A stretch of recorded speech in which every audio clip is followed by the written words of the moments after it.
Hey, Ben. So I'm definitely a left-leaning student, but I listen to your podcast every day. Well, thank you for coming and thank you for listening. I appreciate it. Thank you. So my question is about race and culture.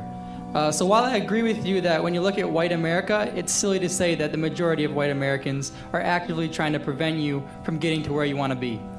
I'm East Indian, and I have definitely experienced some racism, but I never felt as though it keeps Indians from succeeding. So I do think there's a cultural component that supersedes the color of your skin.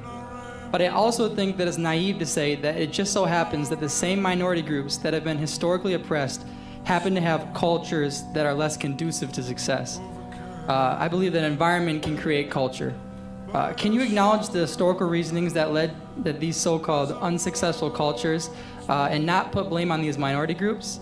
I know that in your heart, I don't think you're a racist person, but in my opinion, to blame people for their failure, for their cultural failures, without taking into consideration historical, the history in general, conceals a lack of empathy and sort of hints at racism. Okay, so I'll fight back on the last point that there's anything to do with empathy or racism here, but I fully agree with you. Like 100, not like 90%, like 100%. I think that bad cultures are generally the result of bad things that have happened in the past or bad modes of thought that have prevailed over time. So, for example, there's a great book by Thomas Sowell called Black Rednecks and White Liberals, and that book essentially suggests that a lot of the pathologies that exist about single motherhood, for example, in the black community, or high rates of violence, are actually outgrowths of a slave and post-slave culture that was imposed by a white society that didn't bother with policing, that didn't care about inculcating morals or virtues in slaves. Obviously, they actually actively fought against it because they didn't want that to happen. And so there was an active fight from against assimilation by white people, and that created an underground culture that's really bad, and that exists in parts of white America too. It exists in Appalachia. So yes, I think bad cultures have nothing to do with race.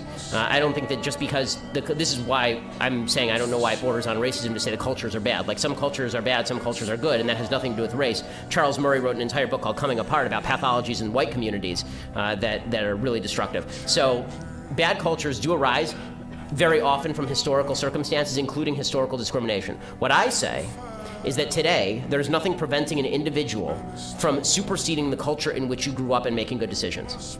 In a free country, somebody's going to have to break this chain. Somebody's going to have to break this cycle. And so, I don't care if you want to say that the pathologies that exist in the black community, black inner city community, of high rates of single motherhood and violence, for example, or lack of institutional wealth, that is a result of historic racism. I'm fine with you saying that. I don't have any problem with that. I'm not talking about historical racism when I talk about white privilege.